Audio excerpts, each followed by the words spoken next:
What is going on, YouTube? So the NBA draft is in the books. Coming back today with my just reaction, winners, losers, surprises, recap. Just my overall thoughts on the 2016 NBA draft. Let me adjust the camera a little bit. So, my first thought on the NBA draft is the amount of trades. Not that just went down during the draft, but that went down in the last 2 days. I did my reaction video yesterday to the Derrick Rose, New York Knicks trade, and then the Jeff Teague, George Hill, and the 12th overall pick to the Hawks trade. And then today, you had the Serge Ibaka to the Magic, and then obviously sending Victor Oladipo, Domantas Sabonis, and what was the third player? I can't remember what the third player is right now. But, Jesus Christ, that's going to kill me. Anyway, you had that trade go down as well. Now, my overall reaction to the draft, this is one of the weird, I've been paying pretty close attention to the NBA draft for about 5-6 years now, so I'm not there's some people that have probably been following the draft for 30 years. I mean, there's probably been crazier drafts than this one. This one is the craziest one that I've ever seen overall. Now, start with my biggest winners and losers from the draft, and then the ones that confused me. My biggest winner is going to sound very, very weird, and I'm going to say the Memphis Grizzlies. This is a team that got Wade Baldwin and Deontay Davis without moving around at all. I would have said to get Wade Baldwin and Deontay Davis in the Grizzlies spot, you would have had to trade one or two key pieces and your second-round pick to move up in the draft. They don't move around, they don't trade anything, and they get Wade Baldwin and Deontay Davis. They plug two needs. They add a front court rotation, just depth player in Deontay Davis, who I am extremely high on. Wade Baldwin, they add a shooter that I've been talking about they needed for so long. They plug that need regardless if they want to put him in at shooting guard or point guard. Very good player. I didn't know. I always had a shooting guard or a good shooter falling to the Grizzlies. Granted, Wade Baldwin, maybe not the most consistent shooter in this draft, but it was one of the best options they had at that point. Malik Beasley, I thought, or DeAndre Bembry, I thought were also good options for them at that point. My other big winner, the Phoenix Suns. Suns had a very good draft. They draft Marquise Chris. Well, trade for him. They also get Dragan Bender. I didn't think that was going to happen. And then they also get Tyler Ulis. Granted, they don't need more backcourt depth. They're already pretty much set. But I never thought about a combination of Marquise Chris and Dragan Bender, two projects that are very different players. If you watch the draft now, you're probably sick of hearing about this. But it's just it is incredible to think of what that. It seems like a no-fail option, really. I don't think there's really a chance of both those players bottoming out in the NBA. Dragan Bender just has immense upside. There are a few players that have very high upside in this draft, but there's very few that you think would have higher than Dragan Bender. And then you also got you also got Marquise Chris, and great draft for the Phoenix Suns, and Tyler Ulis. Granted, you got the hip problem, the height problem. But who knows if height's going to be a problem for him. There's been short players that have been successful in the NBA. All right, so my biggest losers. First one, the most obvious, the Boston Celtics. Aside from one pick, I really like their pick of Demetrius Jackson at 45. Granted, that just adds to their list of shorter point guards that play very hard. I don't think if they had signed, best case scenario for that, honestly, is probably they trade Demetrius Jackson 2 years down the road because he looks really good as a potential player, and then they get something out of it. Granted, I feel like all of the Celtics fans that didn't like the Ante Zizic pick was fans that have never seen him play before. Very few fans knew who Ivica Zubac was, or Jokic, or Ante Zizic. All three of them are very good centers. All three of them have immense upside. Granted, you can say that about a lot of the international centers. I still believe Zizic was the best of the three coming out.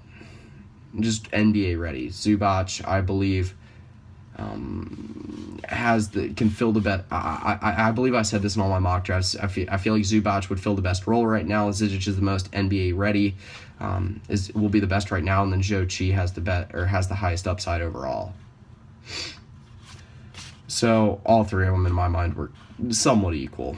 And you'd flip flop any one of them, and I think any one of them could be successful in any certain situation in the NBA. Granted, Celtics had 8 picks. They weren't really able to get anything done. And then move on to my second loser, which is the Sacramento Kings. Man, I feel like my immediate thought is the Sacramento Kings GMs are not like the GM, whoever's drafting is not like sober. Like he's not like I don't know. George Papagiannis. Man, how do you make that pick? Like, if one of you guys, if you've ever seen a mock draft, if you've ever seen anyone think that would be a good fit, adding a 7'2" center who was probably even like the 5th or 6th best international big man in this draft. Maybe not even that high. Like, I was dumbfounded by that pick. Malachi Richardson and Skal Labissiere, yeah, those picks were okay. Granted, they don't need another big man. They're fine. They were fine on big men. At 12, they could have landed, like any number of guards that they needed very badly. Hell, take Kay Felder, Tyler Ulis with the 12th pick, and you'll do better than what you ended up with Papagiannis. Malachi Richardson, Skal, they were okay picks. Skal at 28, that was kind of a steal, so I'll give them that one. They might be able to work a 3-man rotation in the front court of Willie Cauley-Stein, DeMarcus Cousins, and Skal, or that maybe they can shop one of them. I don't know. I think DeMarcus Cousins needs to get out of Sacramento. I don't think he's the best maturity-wise, but definitely the most talented in my mind. Granted, Anthony Davis, Andre Drummond, DeAndre Jordan, they're all very talented. I genuinely believe DeMarcus Cousins is the most talented big man in the NBA. I don't think that there's any other big man that can play that there's any other guy that can play all 5 positions to the degree he can. He has 3-point range. He can dribble. He can facilitate. He's extremely athletic. He can play in the paint. He can do everything. And he's being wasted in Sacramento. So I've rambled on enough about Sacramento that everyone knows that they're a shit show of a situation. My most confusing drafts, Sacramento still belongs in that category too, just so you guys know that. My most confusing drafts, the first one, you know what, the losers are confusing. That part of that's why they're losers. But Orlando, I mean, yeah, you landed some quick fixes, but man, you had a good thing with Oladipo. He was maybe the best player out of that 2013 failure of a draft. And that draft was rough. Anthony Bennett, first overall pick, he missed his first 17 field goals. Can you imagine being the number 1 pick and missing your first 17 field goals? That's rough. So, oh man. Digress about the 2013 draft. I don't think that was a good trade for the Magic. Some people say it was even. I don't see how you think that. I mean, Ibaka at best is a 1-year rental for the Magic unless they really want to invest some serious money. Granted, a front court with Vucevic and Ibaka, that sounds very good. That's a very enticing front court. You got a guy that can play in the paint, rebound to the level of Vucevic, and then you got a guy that can stretch the floor, can shoot really from anywhere, can defend with the best of them like Serge Ibaka. And then, but you get rid of your best, in my opinion, the Magic's best player. That to me was the rough move. That was maybe the most confusing draft to me. Sabonis, great. Oklahoma City, big winner. Big winner with that trade, in my mind. Sabonis, a guy that can come in, fits his role very well when you initially think of what his role will be with the Thunder. You know, getting to rotate in with Enes Kanter, they're two very different players. Sabonis can fit that rebounding role they will definitely need after losing Ibaka. Maybe the best rebounder in this draft. I've said that over and over again. Victor Oladipo, massive upgrade from Andre Robertson or Dion Waiters. Granted, he is more Dion Waiters-esque than Andre Robertson. Him and Andre Robertson are pure opposite players. It'll be interesting to see what happens with OKC this year. That makes their season that much more intriguing. So if I could name a few other big winners just from draft week, teams that I think got significantly better. First, the San Antonio Spurs. I didn't mention this. Bravo with drafting DeJounte Murray, 29th overall. That was a good move. Great move. They got a steal at that point. I think DeJounte Murray should have been a top 15 pick at the least. Other big winners. Indiana Pacers. I love to say that because they're my favorite team. They got a steal today. I haven't talked about the Thad Young trade yet. Trading the 20th overall pick, basically trading Karis LeVert for Thaddeus Young. Steal to me. Karis LeVert, maybe, I've said it before, I could see him being a 15 points per game sort of player, but that's barring that he stays healthy, which is the biggest if in the world. He never stayed healthy at Michigan. And then the Jeff Teague trade. You had Jeff Teague instead of George Hill. Look at that starting five now. It seems like he can compete very well with the Raptors. They probably should have beat the Raptors anyway. I mean, that's maybe a little bit. I'm not very biased normally. I'm not biased at all. That's one of the things I pride myself on, but I sound very biased right now, so I guess I'll just take this moment to just shine in and say that I really feel like this is a very good starting five. If you disagree with me, feel free to say that. Obviously, it's very easy to hype up your team after draft day. It's a fresh team. It's a new look. You never know how it's going to look. But Jeff Teague, Monte Ellis, Paul George, Miles Turner, Thad Young, or have Thad Young coming off the bench, or Miles Turner coming off the bench, or Jan Mahimi coming off the bench. It's a stacked lineup in my mind. Jan Mahimi, a center that could start on probably 60, 70% of NBA teams. Had a very good season his first year starting for any team. Really came out of nowhere after they got rid of Roy Hibbert. Great move, by the way. I despise Roy Hibbert. I think he's a very, very weak-minded player. I could talk about this draft for hours, man. It was a very interesting draft. The NFL draft didn't compare. NFL draft really wasn't interesting at all this year. Last comments on the draft. This has been a very long video. Like I said, it was a very interesting draft, so it takes a long time to recap it. Final thoughts. 1. Teams need to... Man, if a team could just I get it. You're in a whole different world when you're drafting as a GM. I mean, you have personal relationships with these guys. It's a completely different world. We see it from an outside point of view, but man, I feel like if you just read one mock draft, you're like drafting through a video game. Sometimes you'd be more successful than drafting after just hours of research, hours, days, weeks, years, months. I went in a weird order there. And I feel like some retard looking 5 minutes in ESPN mock draft could sometimes draft better than, for instance, the Celtics or the Kings. Granted, you can't tell how a draft's going to be until the season rolls around. That's the great thing about the draft. You never know. I mean, it's just great. It's just random people. I mean, I've never met I've never met a lot of these guys. I gave 33 scouting reports. That's just me watching film that's available. I've never seen a lot of these guys, and granted, I've seen a lot of them in person. I go to a lot of college basketball games. I've seen a lot of them in person, and I've been exposed to basketball a lot.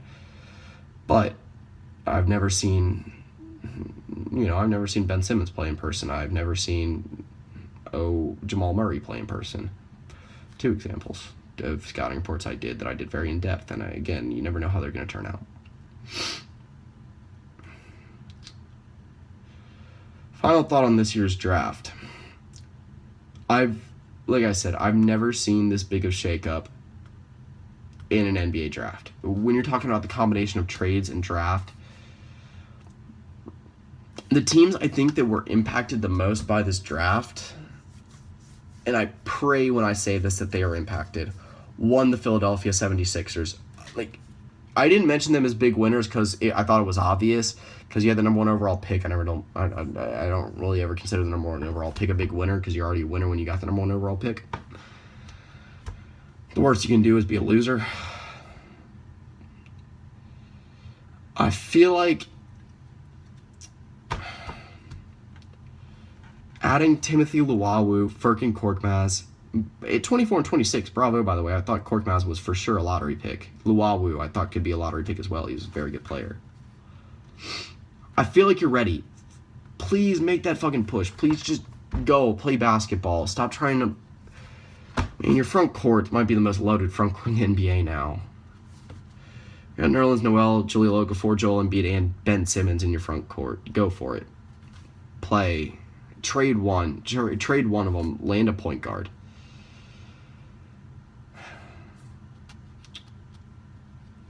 The other team I feel like that was impacted a lot.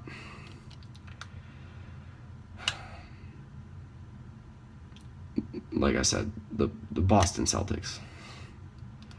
What were you like? I don't know. I feel like the mindset there just wasn't the right one.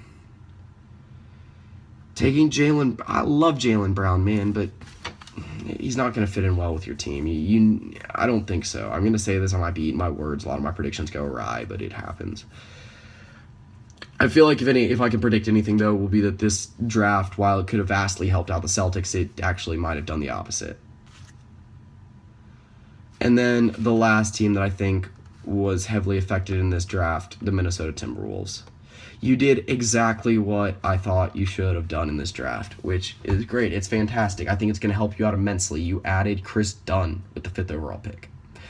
I don't think they could have failed. I think Buddy Hield, Jamal Murray, or Chris Dunn, even Jaylen Brown, maybe not Jaylen Brown. I think any one of those 3 guards. I mentioned I think you needed a 3-guard rotation. And you got that. You got a guy who could maybe be a superstar in Chris Dunn, the second KD. I mean, obviously not comparing them two, but you got a rotation now of Ricky Rubio, Chris Dunn, and Zach LaVine. That sounds pretty spectacular to me.